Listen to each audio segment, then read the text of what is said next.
Prontinho. Agora sim. Eu não consigo mudar nada aqui, né? Tá bom, vamos lá. Pode passar o próximo.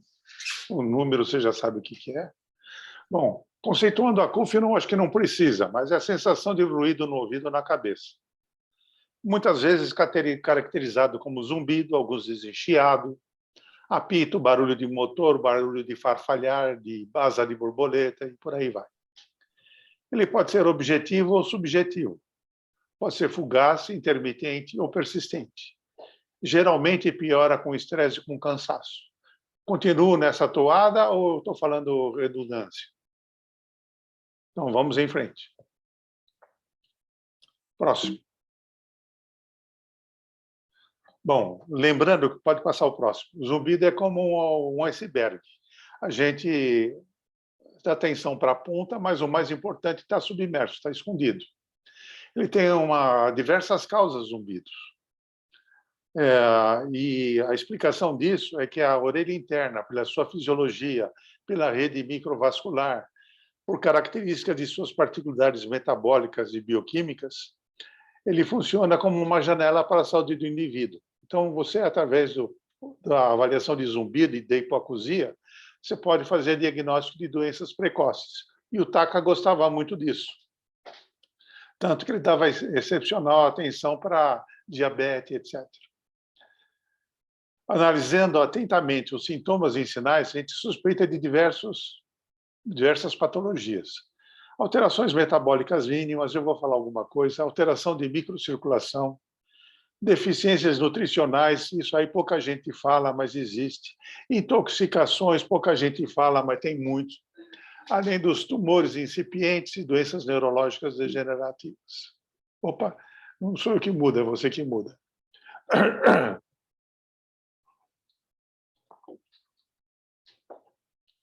Bom, as malformações congênitas, absorção de toxina pela orelha interna através das janelas, uma infecção do ouvido, ou mesmo intoxicação, ou mesmo medicamentosa. Também pode ocorrer por imaturidade do sistema vestibular e suas conexões centrais. E fazer uma certa diferenciação entre a alucinação auditiva. Por que eu digo isso? Eu tive uma paciente que me contava uma história muito legal de que ela via anjos e ouvia os anjos para conversar com ela. E ela contava uma história muito coerente. Eu achei muito interessante, mas pedi ao neurologista. O que ela tinha? Uma disritmia occipital. Tratou a disritmia, nunca mais viu anjo. Só para chamar a atenção. Próximo. Próximo. Bom, pode passar. Aqui uma microfotografia do órgão de corte. Eu acho que a primeira é melhor. A anterior é melhor. Por que eu pus essa gravura? Para mostrar a desproporção entre superfície de membrana celular e o volume de citoplasma.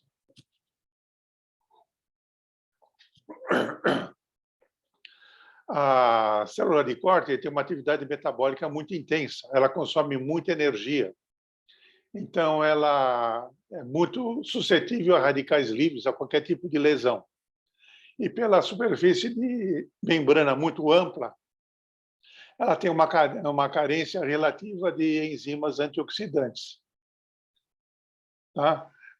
É como no sistema nervoso. O sistema nervoso, pelos seus axônios e dendridos, também tem uma relação superfície de membrana e citoplasma desproporcional. Também tem carência de enzimas antioxidantes. O próximo, pode passar as duas seguintes. A mácula. Bom, a histeria vascular é que fornece oxigênio, glicose, glicogênio e micronutrientes necessários a todo o labirinto membranoso. Importante destacar disso que a perilinfa assemelha-se aos líquidos extracelulares, rica em sódio e pobre em potássio. A endolinfa, ao contrário, é semelhante ao citosol, rica em potássio e pobre em sódio. Esse equilíbrio é garantido pela sódio-potássio ATPase, a popular bomba de sódio-potássio. Isso é muito importante, porque se ela não funciona bem, nada no ouvido funciona bem. Pode passar ao próximo. Aqui só ilustrando a importância e a distribuição da bomba de sódio e potássio pelo órgão de corte. Próximo. Aqui nós vamos entrar em algum processo conceitual nutrológico. As membranas celulares, tanto a membrana celular externa quanto a das organelas, são compostas de fosfolipídios, proteínas, principalmente. Os fosfolípides formam a parede da membrana. As proteínas, as bombas, os receptores e outras organelas da membrana. A membrana é a usina da célula. É lá que funciona o metabolismo. Quando eu digo membrana, eu não digo só membrana celular. Eu digo todas as membranas da célula. O citosol é o mecanismo de aporte e transporte dos dejetos, dos nutrientes da célula. Tá? E a gente considera que os ácidos graxos poliinsaturados, AGPs, essenciais são o ácido gama-linolênico, o ácido araquidônico e o eicosapentaenoico. Eu não estou conseguindo, essa minha voz está ruim, foi com muitas consultas hoje. Não dá para mim apontar aqui, mas se você apontar o número do lado do ácido gama-linoleico, esses números significam o seguinte: o ácido gama-linoleico é um ácido graxo composto de 18 carbonos, com 3 duplas ligações, e a primeira ligação no carbono 6, por isso que ele é chamado de ômega 6. O araquidônico ele é composto de 20 carbonos, com 4 duplas ligações e também a primeira dupla ligação no carbono 6. Isso caracteriza a denominação ômega 6. O eicosapentaenoico é um ômega 3. Por que ele é um ômega 3? Porque ele tem a primeira dupla ligação no carbono 3. Ele contém 20 carbonos e 5 duplas ligações. Outro dado muito importante do ponto de vista de zumbido de função e de função de membrana é que todos os ácidos graxos devem se apresentar na forma cis. Lembra do cis ou do trans? Cis, vamos dizer que teria a forma mais ou menos de um C. Um ácido graxo encaixa direitinho no outro. Tá? Se um tiver na cis e outro tiver no trans, eles não se encaixam, então vai dar defeito na membrana. E os ácidos graxos trans são considerados venenos metabólicos, não só para o ouvido, para o corpo todo. Está dando para entender até aqui. Vamos em frente. Aqui a cadeia, volta, a cadeia dos ácidos ômega 3 e ômega 6. Ômega 6 à direita começa com ácido linoleico, o gama-linolênico em seguida. Ele depende a síntese no organismo depende dessas enzimas que estão aí do lado, e a gente destaca aqui o ácido de homo-gama-linoleico, ele produz uma prostaglandina PGE1, que tem efeito anti-inflamatório. Então, é uma prostaglandina benéfica no geral. Não é que a PGE2, que está lá embaixo, que é derivada do ácido araquidônico, é nocivo. Não, ela é essencial para a função de defesa. Então, são funções complementares e antagônicas. O ômega 3, mesma coisa, usa as mesmas desaturases, elongases, e a eicosapentaenoico produz uma prostaglandina E3, que também apresenta efeito anti-inflamatório. Com a elongase e outras desacurases, ela vai se transformar em docosahexaenoico. Esse docosahexaenoico é que vai formar as membranas celulares. E a integridade da membrana é que garante a elasticidade de membrana, resistência de membrana, estabilidade dos receptores de membranas, sempre lembrando que, quando eu falo isso, falo de membrana celular em geral e membranas das organelas. Entendido até aqui? Vamos em frente.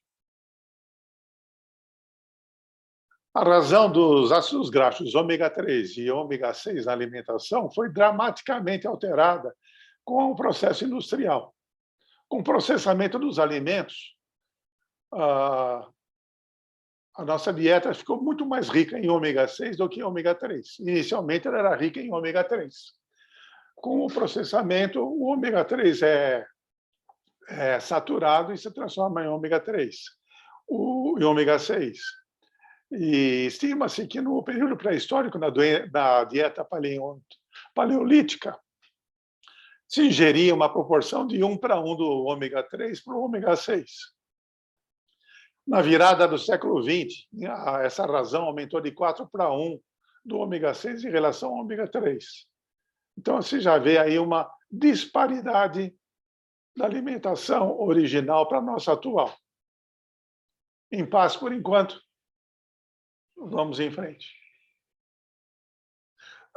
Isso vocês já sabem que há um potencial endolinfático de repouso de cerca de 80 milivolts e uma diferença de potencial de 90 milivolts entre a endolínfia e a célula ciliada.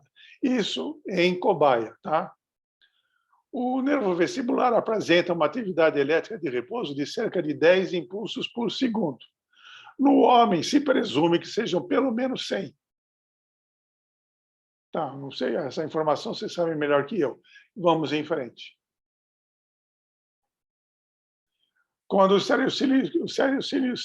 estereocílios se flexionam sobre o quinocílio, ele despolariza a célula. O quinocílio é aquele que tem centríolo e que é energeticamente funcional. Com a queda do seu potencial interno, cerca de 60 milivolts, e a fibra nervosa aumenta a sua descarga de cerca de 35 impulsos por segundo. Isso em cobaia. Tá? Quando a célula é hiperpolarizada, quer dizer, os estereocílios que se flexionam em sentido contrário ao quinocílio, esse potencial aumenta e os impulsos nervosos se reduzem. Até eu acho que todo mundo sabe. Vamos em frente. A maior concentração de sódio da endolinfa altera a polarização das células ciliares. Notório. Primeiro dado importante de nutrologia. Os metais tóxicos inibem a sódio-potássio, a bomba de sódio-potássio, além de alterar a síntese de RNA, DNA e proteínas. Eles podem causar hiperglicemia, afetam condução nervosa, memória, cognição e estão envolvidos nas doenças nervosas, especialmente na esclerose em placas. Eu vou entrar em alguns detalhes mais adiante. Posso continuar? Vamos lá. Bom, diversos distúrbios metabólicos podem afetar o labirinto, dependendo da suscetibilidade de cada indivíduo. As alterações ocorrem principalmente na estria vascular, nas células ciliadas e podem ser lesionais ou funcionais, como eu estava conversando antes da reunião. Próximo. Aqui uma ilustração para entender mais ou menos como funciona tudo isso que eu falei até agora.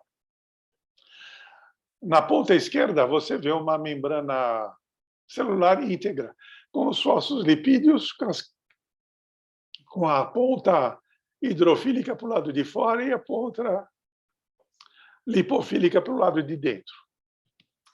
Essas manchas azuis são as proteínas de membranas, receptores, bombas de sódio e potássio, etc.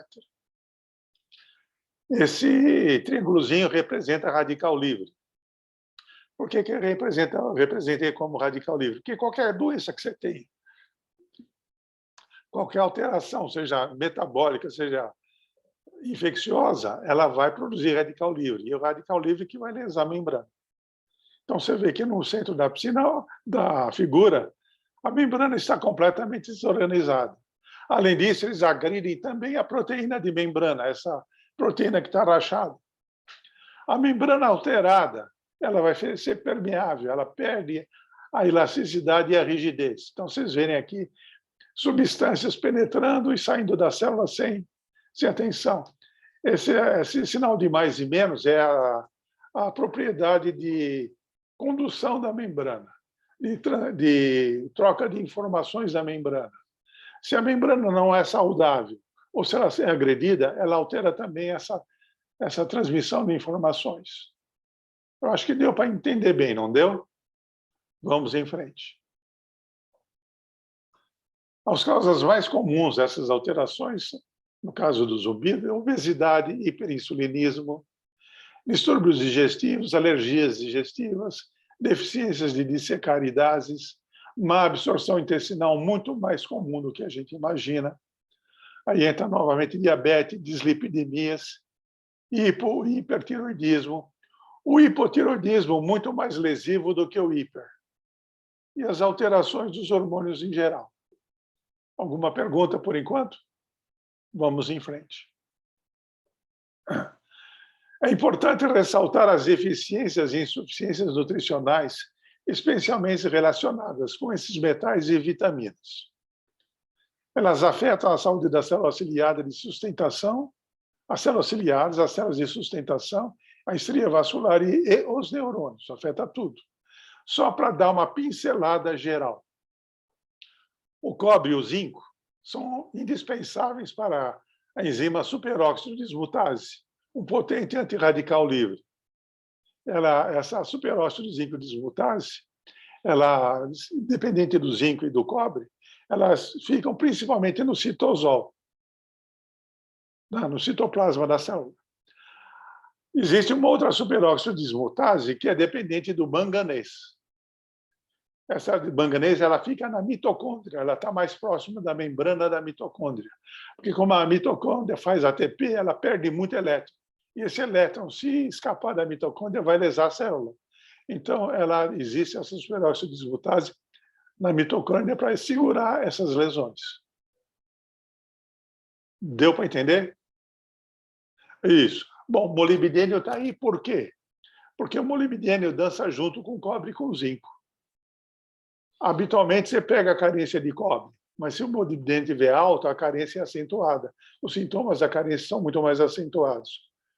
Por outro lado, se você tiver o cobre muito aumentado e o molibdênio baixo, você vai ter deficiência das enzimas dependentes do molibdênio. Tá, por isso que você precisa dosar com carinho. Cálcio e magnésio são dois metais importantes para a função muscular e nervosa e óssea, assim como o fósforo que anda junto. O cromo e o vanádio estão envolvidos com metabolismo de hidrato de carbono e com dislipidemias. Então é importante saber que eles dançam juntos também. O selênio é indispensável para a formação do hormônio da tireoide e para a defesa imunológica, e ele é imprescindível para outra enzima antirradical livre, que é a glutatião peroxidase. O lítio é um mineral esquecido, porque ele é um estabilizador de membrana celular. A gente lembra do lítio para tratamento de depressão, só que o tratamento de depressão é feito com altas doses de lítio. O lítio nutricional, as doses são baixas e eles estabilizam a membrana celular, melhora a função de membrana. Por isso que eu coloquei ele aí. O estrôncio eu coloquei aí porque ele tem interesse na autoespongiose. O que é a autoespongiose? A atividade osteoclástica em cima do osso.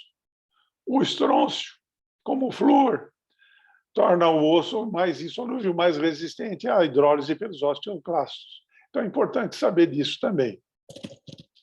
E as vitaminas relacionadas, essas vitaminas são relacionadas com esse metabolismo de todos esses metais. A vitamina A, a C e a E, em especial, são antirradicais livres. Então, são varredores e radicais livres.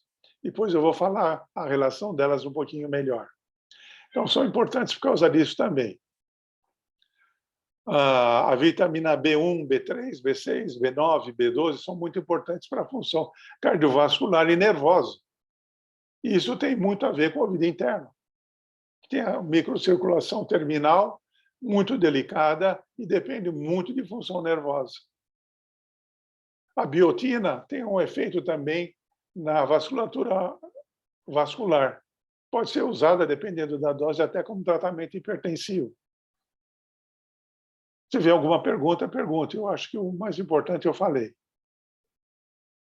Certo? Isso. Bom, isso aí eu já falei. Vamos em frente. Bom, aqui eu fiz uma interrupçãozinha para se alguém tivesse alguma pergunta. Se não tem, vamos em frente. Lembrar do neurinoma acústico? Por quê? Porque é uma doença neurológica terrível e eu fui traumatizado com esse neurinoma. Ele é insidioso, crescimento lento, sem história típica, pode atingir até cerebelo, tronco cerebral, etc. O seu diagnóstico depende essencialmente do grau de suspeição do otologista. Por que eu digo isso? Porque quando eu era residente, eu tive um paciente que se queixava de zumbido. Fez todos os exames, estava tudo normal, não tinha nenhuma alteração. Os assistentes se deram por satisfeito nisso. Só que ele voltava comigo e se queixava do zumbido. E eu acabei pedindo uma tomografia, não. Naquela época era politomografia hipocicloidal. Os mais novos acho que nem sabem o que é isso. E o que ele tinha? Um neurinoma de uns 2 centímetros. Obrigado. Uns 2 centímetros de diâmetro. E foi operado? Na época não foi acompanhado. Depois eu saí do HC e não soube mais dele. Mas a partir daí eu fico esperto. O paciente tem queixa pequena, você não consegue descobrir por quê, eu vou atrás. Próximo. Lembrar também de outras patologias que podem atender o órgão de corte. O hidropis, TPM, doenças autoimunes, obstrução de arteríolas vestibulares e auditivas.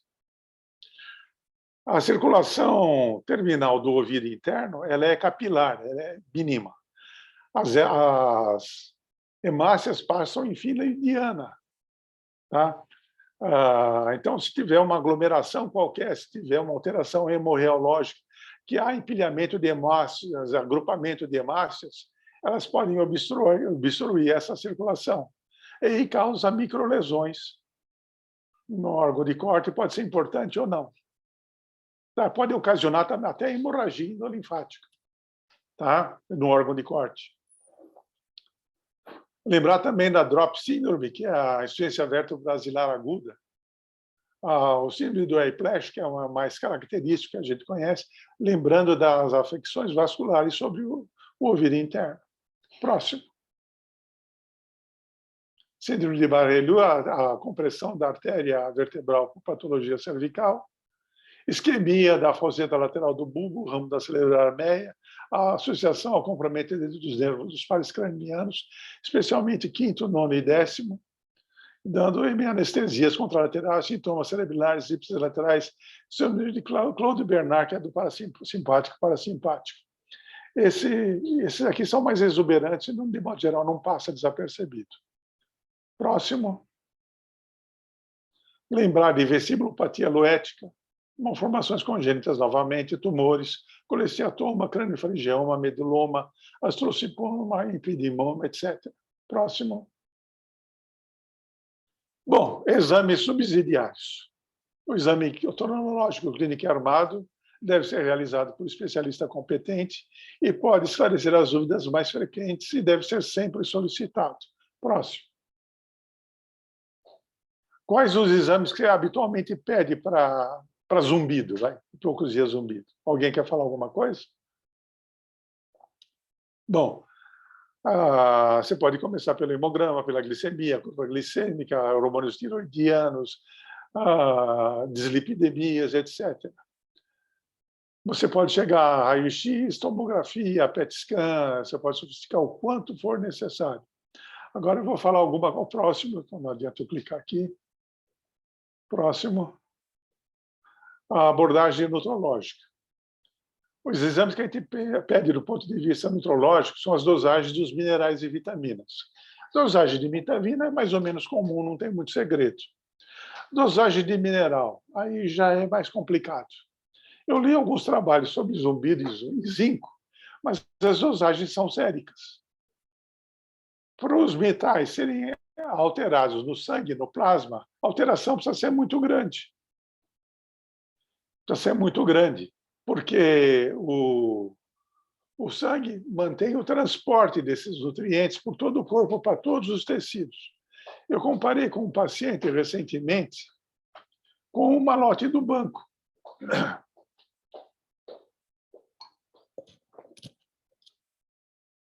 O malote do banco. Eu falei para ele, o malote do banco está sempre cheio.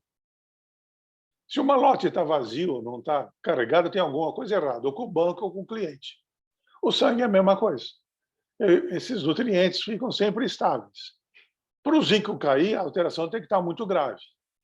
Para o cálcio cair, você vê que tem osteoporose, tem o osso às vezes borrachoso e o cálcio sérico está normal. E isso acontece com todos os metais. Então, a melhor dosagem é aquela feita em tecido. Qual o tipo de tecido? Pode ser um pedaço do fígado, mas eu uso o cabelo. Dói menos. Estou falando muito, está muito cansativo? Não, então vamos lá. Então, prestar sempre atenção nisso. Quando você quiser dosar zinco, cobre, esses metais, pode pedir no sangue, para doenças mais graves. Mas para as coisas delicadas, você precisa fazer um exame de tecido. Você pode pedir na hemácia, mas a hemácia também está boiando no plasma. O plasma mantém a hemácia mais ou menos saudável. Eu costumo dizer que o exame da hemácia é uma fotografia daquela hora. O exame do cabelo é um filme. Se você analisa o primeiro centímetro próximo ao couro cabeludo, você analisou um filme do último mês do paciente.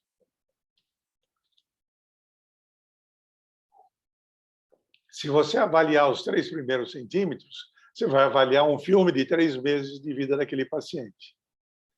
Se você está suspeitando que ele tem uma intoxicação, vamos dizer, por mercúrio, há 6 meses atrás, você vai colher o 6º centímetro a partir do couro cabeludo e manda analisar, para ver como estava o nível de mercúrio naquela época. Aí você baseia o tratamento. Deu para entender bem? Tá. Bom, então isso aí foi importante falar sobre esses ouvidos, que eu tenho a impressão que a maioria da gente não sabe.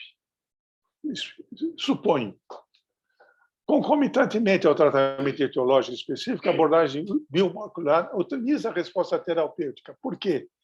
Porque melhora a saúde, melhora a resposta funcional do ouvido interno. Tá? E passa o próximo, por favor, eu acho que eu falo alguma coisa a mais. E o tratamento biomolecular nutrológico baseia na orientação alimentar, orientação de atividade física, diminuição da ansiedade. Vida sem ansiedade não existe. Tá? A vida tem que ter um certo grau de estresse, mas tem que ser bem administrada, não pode ser nem de mais nem de menos. Tá? Tem que haver uma suplementação alimentar. Hoje em dia, todo mundo, se vocês fizerem um exame, vocês vão achar deficiência nutricional. Se vocês fizerem exames, vocês vão achar, raramente vão escapar de uma intoxicação por metal pesado.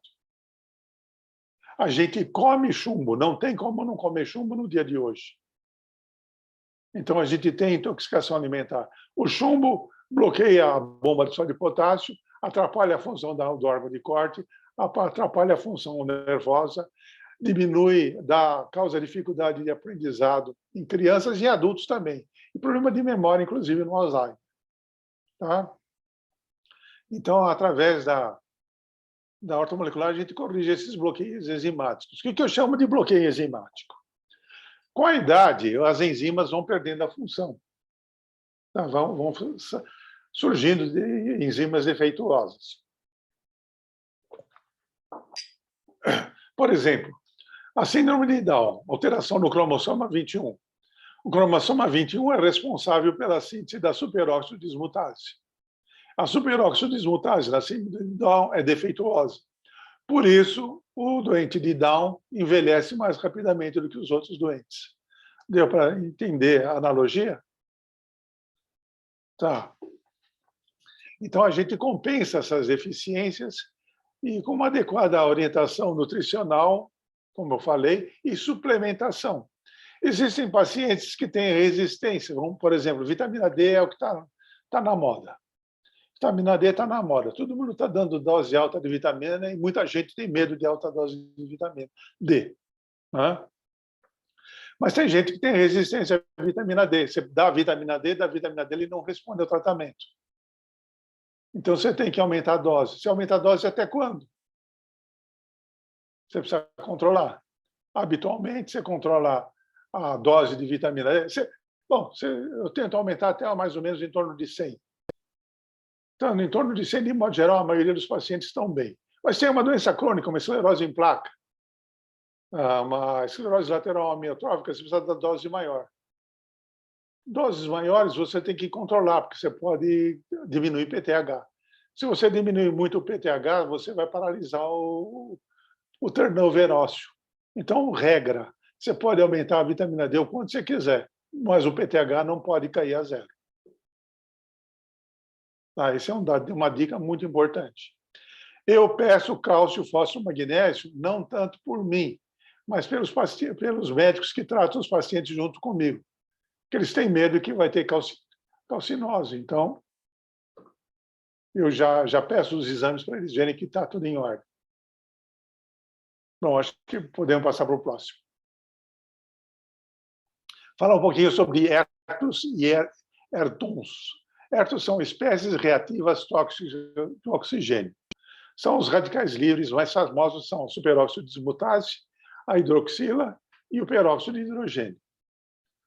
Tudo o que acontece no corpo depende de radical livre. Quando você come, para você digerir o alimento, você tem que desestabilizar o alimento através de radicais livres para conseguir metabolizar e absorver depois. E eles estão implicados em diversas patologias também, tanto do ouvido interno quanto do sistema nervoso. Na isquemia, ele é muito importante, porque na isquemia eles se acumulam muito mais. Na reperfusão, ele piora mais ainda, porque na reperfusão entra ferro, e o ferro, junto com o radical livre, aumenta muito a atividade de radical livre. Bom, aí por diante. As lesões das membranas pelos radicais livres acarretam aumento da sua permeabilidade, como eu já falei. Altera a formação da tubulina dos sinocílios, inibe a respiração mitocondrial, altera as funções iônicas das membranas e atrapalha as transmissões sinápticas. Alguma pergunta com relação a isso? Vamos em frente. Isso, uma das ações deletéricas do radical livre sobre as estruturas do ouvido está no depósito de lipofuxina nas cristas ampulares, máculas e glândulas de escapo. Não achei nenhuma figura, mas eu vou mostrar uma outra coisa para você. O sistema nervoso e o ouvido interno são excepcionalmente suscetíveis. Ele tem alta atividade metabólica, por quê? Precisa de muita energia, tanto o sistema nervoso quanto o ouvido. Tem alta concentração de ácidos graxos, porque tem uma membrana celular muito intensa. Passa ao próximo. E aqui eu estou mostrando uma microfotografia de depósito de fuxina na pele. Essas manchas escuras são a lipofuxina, que você vê nas manchas senis dos idosos. Dá para dar uma ilustraçãozinha. Peguei isso no meu livro, eu tinha esquecido que tinha essa ilustração. Vamos em frente? Bom, as enzimas antioxidantes mais importantes são a catalase, a gluconeon peroxidase e a superóxido de dismutase. Outro dado importante é que essas células que têm muita membrana e pouco citoplasma têm carência de proteínas captadoras de ferro. Isso ocorre excepcionalmente, principalmente no líquido e na endolinfa. E o ferro presente nessas estruturas aumenta a atividade do radical livre. A geração endógena dos radicais livres altera a oxidação de determinadas substâncias, entre elas a dopamina, formando peróxido de hidrogênio e uma tal de 6-hidroxidopamina, que é neurotóxica. Então, muitas doenças que usam dopamina precisam usar antirradical livre também, porque pode agravar as lesões pré-existentes. Vamos em frente? Então, vamos lá. Bom, isso aqui já estou repetindo novamente. A próxima. Na verdade, a rede neural, por ter muitos dendritos, muitos axônios, é muito fácil de ser lesada, a gente já sabe. Há uma dificuldade de regeneração das células neuronais. Quando eu fiz essa aula, se dizia que o tecido nervoso não se regenerava. Hoje sabe que se regenera. E vou falar alguma coisinha sobre óxido nítrico. Passa ao próximo slide. O óxido nítrico faz parte dos ertons, espécie reativa tóxica do nitrogênio. O óxido nítrico é sintetizado a partir da arginina pela ação da enzima óxido nítrico sintetase tipo C, que C quer dizer constitucional. Ela está presente no endotélio e nas células nervosas. Então, existe um pool de óxido nítrico circulante no endotélio e nas células nervosas. Eles são responsáveis pela função vascular do endotélio e pela plasticidade do tecido nervoso. Mas na presença de inflamação, infecção ou qualquer outra lesão, entra em ação a óxido nítrico sintetase I, induzida. E ela aumenta muito a formação de óxido nítrico. O óxido nítrico, na presença de radical livre, você vê na reaçãozinha embaixo, na presença do superóxido, do radical livre superóxido, ele vai se transformar no peróxido de nitrito. Oh, não! Se não esquecerem. Ele é extremamente agressivo. Para vocês terem uma ideia de como a coisa funciona, vamos dar exemplo dos seios paranasais. Está mais dentro da nossa área. Os seios paranasais têm uma névoa, mantêm uma névoa de óxido nítrico dentro da cavidade do seio saudável. Isso é normal, fisiológico, é para estar aí mesmo. Na presença de qualquer lesão, seja alérgica, infecciosa, aparece radical livre, que acontece, o óxido nítrico se transforma no peróxido de nitrito. O peróxido de nitrito vai funcionar como radical livre, vai lesar os alérgenos, vai lesar as bactérias, os vírus, ajuda na defesa. Se a reação perpetuar, pode dar uma sinusite crônica. Então, tudo isso vai num equilíbrio dinâmico. Deu para entender bem essa história do peróxido de nitrito? Muito bem, vamos lá. Bom, a hipoglicemia e hiperestimulemia bloqueiam a bomba de sódio e potássio. A concentração maior de sódio na endolinfa altera a polarização das células ciliares. Já falamos disso. A próxima. Aí, pausinha para alguma pergunta. Tudo certo? Bom, aí falando um pouquinho do chumbo. Chumbo inibe a sódio e potássio, a bomba de sódio e potássio, altera a proteína, DNA, RNA, altera a função nervosa, cognição. E onde que a gente encontra chumbo? Chumbo está em tudo. Hoje, depois da Revolução Industrial, com a gasolina, com o chumbo tetraetila, o chumbo está até na Antártida. Você vai ver o gelo da Antártica, se você recolher gelo a partir de 1920, 1930, já tem chumbo na Antártida. Né? Então, é uma praga que você não consegue se livrar dele. O mercúrio bloqueia o transporte de glicose e de potássio na membrana celular. Leva a alterações metais, a sensibilidade do equilíbrio e é um marcador isolado de risco cardiovascular. O mercúrio sozinho aumentado é um sinal de risco cardiovascular. Tá? É importante. E como que você vai saber se está aumentado? Dosar no sangue não aparece. Precisa dosar em tecido. Tá? Próximo. O alumínio afeta o metabolismo do fosfato e do ATP. Ele é especialmente nocivo para os ossos e para o sistema, em especial para o sistema nervoso central. Eu botei o talho aqui porque tem uma história interessante de talho. Ele afeta a síntese proteica, compromete a atividade neuromuscular e pode acarretar polineurites, atrofia do nervo óptico, hipertensão e também do ouvido. Por que eu coloquei o talho aí?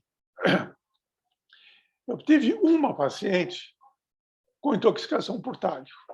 Virei a história de cabeça para baixo, não descobri de onde vinha esse talho. Ela não tinha nenhum ROB suspeito, não trabalhava com metalúrgica, não lidava com pigmento, não era pintora, não fazia nada. E com tanta conversa, o marido dela trabalhava numa indústria de cosmético. E ele descobriu que o talho é usado como pigmento vermelho na fabricação de batom. Onde que ela passava batom? Tá? E é tipo da coisa que você só faz diagnóstico se pensa. Se não pensa, não faz. Né? Antimônio e arsênico causam envenenamento de diversos sistemas enzimáticos. O antimônio, hoje em dia, é pouco usado. Eu pego mais antimônio metalúrgico. Glucantime praticamente não se usa, mas eventualmente ainda se usa glucantime, é um antimonial. O arsênico é usado muito na agricultura como conservante de semente. E se usa muito arsênico. E esse arsênico fica na terra. E da terra vai para a água. E eu não sei não o quanto a gente bebe de arsênico na água dessa Sabesp. Então, ficar atento também. E que pega o arsênico no exame de cabelo. Próximo. O bário é antagonista do potássio, pode interferir no metabolismo do cálcio e do potássio. E onde que a gente usa cálcio? Não sei se ainda usa, mas a gente usava muito em substância radiopaca para exames gastroenterológicos. O bismuto também é outro metal tóxico, pode causar nefrose, hepatite, encefalopatia. E onde que tem bismuto? Ainda hoje tem antiácidos. Ainda hoje tem medicações anti-hemorroidais. Então, fica atento com o bismuto. Muitas vezes você não sabe que o paciente usa bismuto. Quando você vai fazer o exame do cabelo por outras causas, ele pode aparecer, aí você pensa. Tá? Cádmio. O cádmio é outra coisinha à parte. Ele está relacionado à hipotensão e à hipertensão. Quando ele está moderadamente elevado, ele relaxa a musculatura vascular e causa hipotensão. Quando ele está muito elevado, ele lesa a musculatura vascular, causa uma rigidez e leva à hipertensão. E ele pode, além da hipertensão, da paralisia facial, retardo mental, afetar músculos cerebrais, etc. Onde está o cádmio? O cádmio está em tudo que você come também. Habitualmente, ele vem junto com o chumbo. Só que com o refinamento da comida, da farinha, você remove os outros nutrientes que concorrem com o cádmio e com o chumbo. E o cádmio e o chumbo ficam melhor absorvidos. Então, onde você pega cádmio e chumbo mais aumentado? Criança que come muito guloseima, come muita massa, muito doce. Idosos que comem muita massa, que se alimentam mal. Então, é um dadozinho importante para saber. Vamos em frente? Alguma pergunta por enquanto? Eu não sei quanto tempo estou demorando, vamos lá. O níquel pode provocar vertigens, náuseas e cefaleia. O estanho, mesma coisa. Hiposmia, ataxia e hiperglicemia. O níquel e estanho, de modo geral, entra como contaminante da amostra, porque ele está presente na poluição. Então, a poluição de São Paulo tem níquel, tem estanho, então, de vez em quando, você pega ele no exame de cabelo em níveis baixos. Quando você pega um pouquinho maior, tem que pensar numa causa endógena. Existem umas bancadinhas de ler mineralograma, que eu não lembro se eu dei essa aula para vocês, mas eles têm uma coisa de outra. Quando ele é endógeno, quando o paciente fuma, por exemplo, a fumaça do cigarro tem muito níquel e estanho. Tá? A policial que pratica tiro com arma de fogo também pode ter os dois aumentados. Urânio forma complexos com proteínas e desloca cálcio, causa alterações neurológicas, insuficiência renal, é um venenão. Por que eu botei urânio aqui? Alguns anos atrás, eu andei pegando urânio e tólio nos exames, principalmente em pacientes de Santo Amaro. Comecei a perguntar, porque você não tem como saber de onde vem. Eles não trabalhavam em indústria atômica, não trabalhavam em laboratório, não usavam radioisótopos. E um deles descobriu que perto da casa dele havia tido uma indústria de radioisótopos que tinha sido desativada.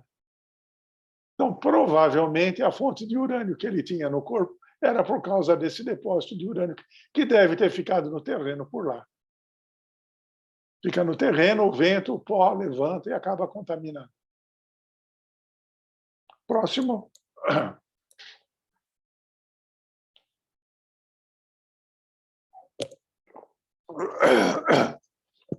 Berílio. Raramente eu pego berílio alterado. Peguei mais em metalúrgico. A carência de lítio diminui a atividade da ATPase. Eu já falei a importância do lítio para estabilidade de membrana celular. Ele também regula a concentração de neurotransmissores, principalmente na PMD, na depressão e na mania. psicose maníaco-depressiva.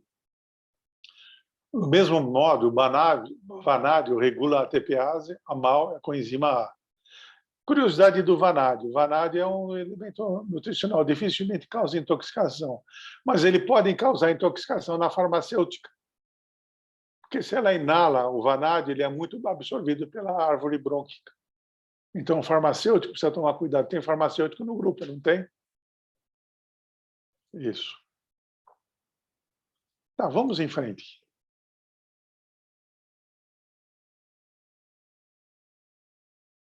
Oi, parou? Paralisou? Oi? A deficiência de zinco está relacionada às coprivesciopatias, degeneração macular, comprimento da cobre zinco desmutase, superóxido desmutase. O cálcio é essencial para a função nervosa, muscular e óssea. A sua carência, como também do magnésio, está implicada em cardiopatias e doenças cardiovasculares. Próximo.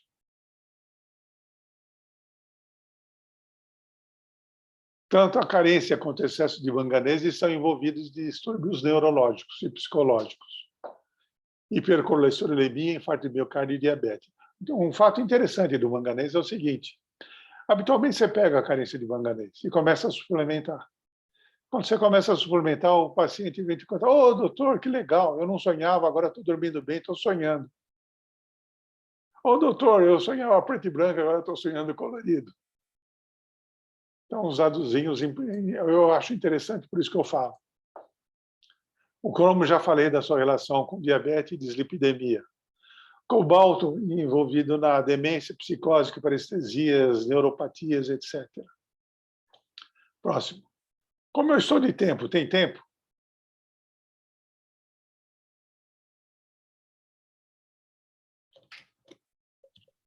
Bom. A gente já passou um pouquinho, mas a gente ainda pode. Dá para aguentar. Então, vou dar sugestões terapêuticas. Uso de antioxidante. Usar antioxidante sempre. E nunca sozinho. Você não deve usar a vitamina C sozinho, por exemplo. Por quê? Porque a vitamina C, na presença de radical livre, vai se transformar num outro radical livre chamado ascorbil. Esse ascorbil também é lesivo para o tecido. Então, ela precisa andar junto com a vitamina E. A vitamina E é o cúmplice dela. Quando ela se transforma em ascorbil, a vitamina A vai lá, restaura a vitamina C, mas a vitamina E se transforma no tocoferil, que é outro radical livre. Aí, quando ele está transformado em radical livre, a vitamina C vem, restaura a vitamina E e se transforma em ascorbil, e assim por diante. E por garantia, a gente bota a beta-caroteno junto, porque ela é rica em duplas ligações e demora um pouquinho mais para o radical livre escapar da molécula. Então, usar sempre em 3. Eu digo que é como se você tivesse uma batata quente que você quer levar da panela até a pia. Se levar na mão, você se queima. Então, você fica jogando de uma mão para a outra até chegar na pia.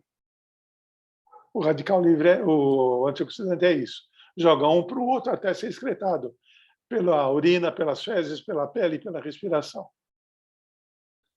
A vitamina A como um varredor de radical livre de membrana. E no citosol também, mas principalmente na membrana, porque ela é lipofílica e ela pega o radical livre próximo da membrana celular, então protege a membrana celular. A vitamina B1 pode passar próxima. Eu pus as doses mais comuns de usar, você pode usar mais ou menos, tá? Vitamina B3, você pode usar de 30 a 5 mil miligramas, às vezes até mais. Importância da vitamina B3 para a função nervosa, para tratamento de diabetes, de dislipidemia. Agora, precisa tomar cuidado com dose. Usar vitamina... Tem diversos tipos de vitamina B3. Se você usar niacina, ela tem efeito vasodilatador, que para o ouvido interno até seja interessante. Mas quando você quer usar muito tempo, você tem que usar um outro tipo de vitamina B3, que dê menos ruborização. Tá?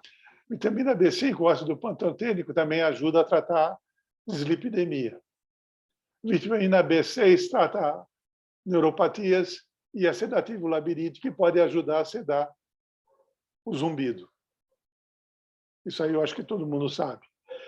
A vitamina B9, protetor vascular, de epitélio, de doença autoimune, depende da dose, essa dose é muito pequena para ter efeito de tratamento autoimune. Vitamina B12 para neuropatias, inclusive, próxima para a gente não demorar muito. Vitamina D, eu escrevi aqui de 5.000 a 20.000, mas como eu falei, você pode usar doses maiores. Vitamina E, de modo geral, de 400 a 1.200, raramente usa-se mais. Magnésio, a dose nutricional vai de 150 a 500, se precisar usar mais, a gente usa. Zinco, dose nutricional de 30 a 100, se precisar usar mais. Taurina, de 1 a 6 gramas, se for necessário. Ele é rico em enxofre, estabiliza membranas, estabiliza proteínas. N-acetilcisteína, a mesma coisa que a taurina. Arginina, para ajudar na síntese do óxido nítrico. O ômega 3, muito importante para fosfolípides de membrana. O docosahexaenoico está no... o ômega 3 é precursor do docosahexaenoico. O ácido alfa-lipólico é um antirradical livre potente, que você também pode usar se for necessário. Coenzima Q10. Coenzima Q10 é importante, especialmente em dislipidemia. Ainda mais em paciente que usa a estatina. A estatina agride fígado e depleta a coenzima Q10. Então, se você conseguir tratar sem estatina, melhor. Se não consegue, associa com a coenzima Q10. Vamos em frente. Acho que acabou. Não. Ginkgo biloba é um excelente corredor de radical livre, que todo mundo conhece. Fosfatidilcolina para melhorar a função nervosa e controlar o CPK. Gengibre na cinetose ajuda a melhorar a cinetose. E a vitamina B5 também você pode usar via oral ou tópica no caso de rinite. Eu acho que acabou agora. Não, quando há infecção, você pode usar lactoferrina. Onde tem lactoferrina? No whey protein. Bromelina do abacaxi. O cobre, zinco, molibdênio, selênio, cromo, importante para as membranas, já falamos sobre ele. Alho, cebola, coentro, salsa, são excelentes para ajudar a varrer metal pesado. Nabo melhora a circulação, diminui queda de cabelo. E as bagas, os berries, de modo geral, as frutinhas vermelhas, têm um efeito antirradical livre, um efeito antioxidante muito bom, que pode usar e abusar. Vamos ver se tem mais algum. A bibliografia. Se quiser passar, pode passar. É isso. Bom, alguma dúvida, alguma pergunta?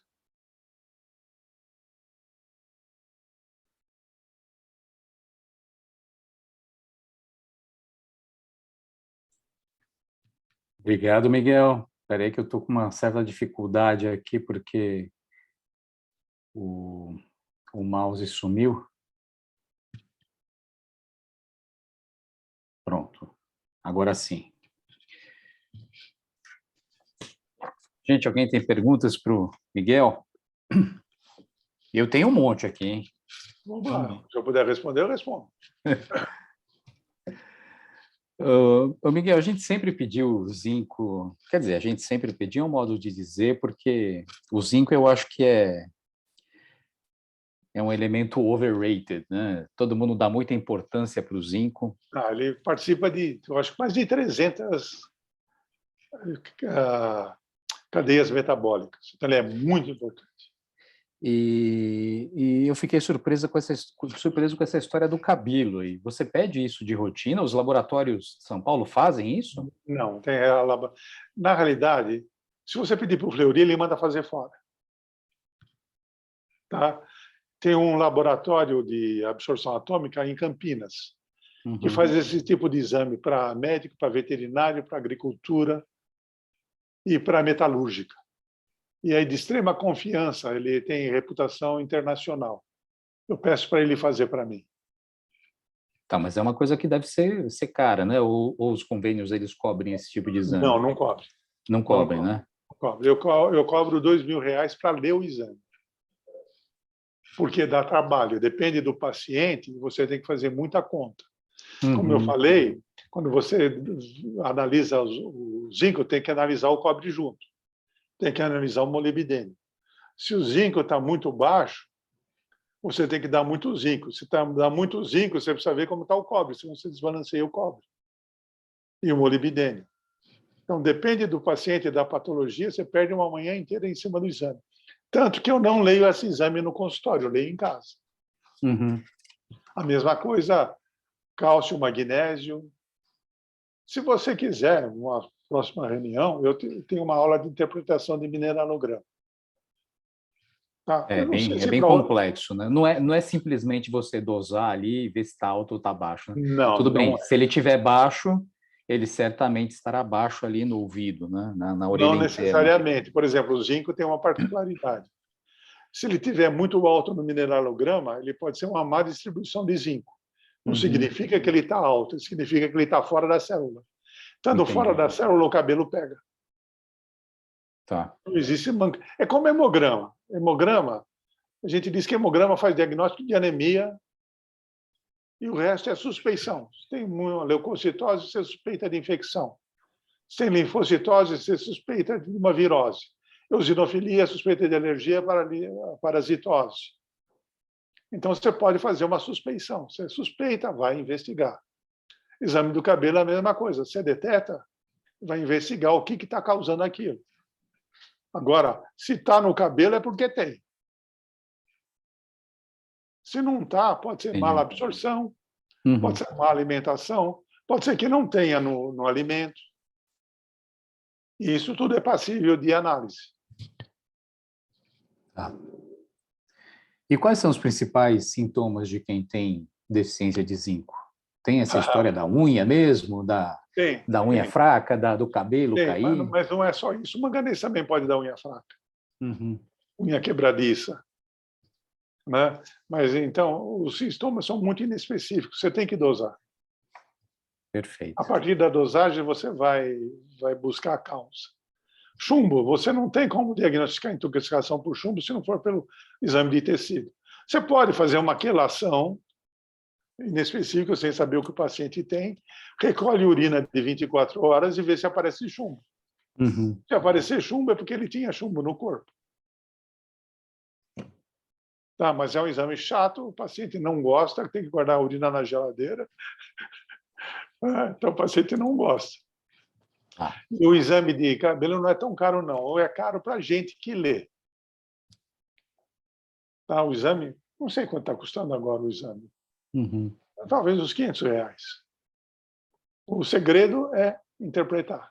Sim, claro. Tem colega que manda para mim só para mim interpretar o exame. É por isso que eu dou curso de interpretação. Uhum. Alguma pergunta aí, gente? Você disse que tinha um monte. Sim. Eu quero dar espaço para os outros aí. O Gilson está querendo fazer aí. Diga aí, Gilson. Boa noite, professor. Tudo bom? Boa noite. Só a curiosidade. Sou dentista, sou bem leigo, assim, achei interessante, mas assim, eu me preocupa hoje nessa época aqui que a gente ficou em isolamento, confinamento, não sei qual o termo que a gente pode utilizar, né? Mas o fato é que a gente ficou muito em casa. Lá na sua experiência, qual dessas, a gente falou bastante de deficiências, alterações, né, metabólicas. O senhor tem, assim, já o que alterou mais ou menos nesse período? Eu digo uma coisa, todos os meus pacientes que fazem o tratamento direitinho, os que pegaram Covid, nenhum deles foi internado e não teve nenhum óbito, nenhum teve nenhuma complicação maior. Tenho pacientes que tinham doença doença pneumonia intersticial grave, 2 pacientes dele, os 2 pegaram Covid, uma delas ficou desesperada, correu para o pronto-socorro mandou ela correndo para casa, e os 2 não tiveram nada além da febrezinha, do mal-estar. Tá? Eu falo para os meus pacientes, se você faz o tratamento direitinho, a tua saúde vai melhorar, tua imunidade vai melhorar, você vai ficar mais resistente a infecções e alergias com quase certeza. Sim. Mas, assim, alguma assim, algo que chamou mais atenção em relação... Não estou falando... Porque mudou muito estilo de vida, hábitos alimentares, né? Eu acho que quanto mais confinamento você fizer, pior fica, porque você não entra em contato. Quando entra de uma vez, a carga viral é maior, a chance de ter uma doença pior é maior. Uhum. Então, eu sou mais da do contágio paulatino, pequeno, constante. Eu não fiz quarentena, eu trabalhei o tempo todo. Na primeira semana, talvez, por causa da novidade, não fui trabalhar, mas depois eu atendi normalmente meus pacientes, o tempo todo. Tá, não peguei, tive reação pela vacina, porque me obrigaram a tomar. Mas a Covid em si eu não peguei. Eu tive uma nefrite, uma glomerulonefrite por antígeno complemento, anticorpo antígeno complemento pela vacina. É uma complicação grave. Tá, isso estragou minha saúde. Caramba, hein?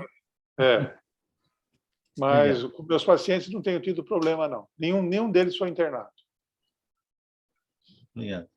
A outra, com relação a dentista, de vez em quando vai aparecer no exame um tal de zircônio. Eu não sabia o que era zircônio. Sim. Vocês usam em prótese dentária, né? É material de prótese dentária. E eu descobri essa semana que o zircônio ele retém radioatividade do ar. Então, se você tiver um ambiente, uma névoa radiativa, ele capta e aumenta a radioatividade do zircônio. Não sei se você sabe disso. Essa é uma informação muito recente que eu tenho, da semana passada. Ele era usado para ver marcador de radioatividade no decorrer do tempo. E descobriram que isso acontece com o zircônio. O que mais que eu falo de dentista? Dentista é importante. Mercúrio. Você não usa mais alguma de mercúrio. Mas peguei muito dentista com intoxicação por mercúrio. E desintoxicação de mercúrio demora de 2 a 3 anos com quelação via oral. E se for envenenamento, tem que ser quelação endovenosa. O que mais eu posso falar de dentista? Eu lembrei dessas duas coisas. Não, mas... Bom, tem mais uma aqui, posso perguntar, aproveitar? Bom, vamos lá. Você falou do vanádio, né? O vanádio é bom. O vanádio é bom. O cuidado do vanádio é para o farmacêutico. O farmacêutico não pode inalar o vanádio. Tá. Tem que trabalhar na capela. Não, então tá. Obrigado. Por que você está pensando no vanádio? Não, porque nesse período aqui a gente tomou muita água esferria, né? Que fala que é rico. Tá. Mas tem muito pouquinho vanádio. Então, mas eu não sei se isso fez a diferença, mas a gente se sente bem, né? Se sente melhor. Mas ainda a gente continua aqui em casa. Nada contra, pode continuar. Obrigado. Ô Miguel, eu anotei uma outra coisa aqui. Você falou da vitamina C, da vitamina E, do beta-caroteno, como antioxidantes. O Oswaldo Laércio, ele gosta da associação da vitamina C, da vitamina E, para os pacientes com presbiacusia. Ele deixa eles tomando ali por bastante tempo. Eu fui colega do Laércio lá no HC, né? HC. E a gente usava lá um remedinho que chamava Senalfan, que não existe mais. Que era justamente essa associação. Da vitamina C e da vitamina E? Da vitamina E e do beta-caroteno. E você acha que isso poderia... Vitamina C e vitamina E. Tá. Que é essa medicação que você falou. Isso. E você como acha não existe mais isso aí comercial, você manda fazer. E você acha que pode ajudar esses pacientes mesmo? Ajuda bastante. Ajuda não só no zumbido, ajuda para prevenir resfriado, para tratar gripes, infecções de modo geral. Mas para presbiacusia especificamente, você acha que pode ter uma ação legal? Precisa ver exatamente. Pode ser, porque tem efeito em radical livre. Se ele é um varredor de radical livre, da mesma maneira que você usa ginkgo biloba, você pode usar essa formulazinha. A diferença é que as vitaminas ainda são baratas. Sim. Perfeito, está ótimo. Mais alguma pergunta, gente? Sanches? Sem chances? Laura está escondidinha. O médico aqui é sem vergonha. Pergunta. Oi? Tá ótimo. Bom, se a gente não tem mais perguntas, acho que a gente pode encerrar, né? Pode. Miguel, super obrigado. Viu? Espero que tenha sido útil, que tenha servido para alguma coisa. Não, já anotei um monte de coisa aqui.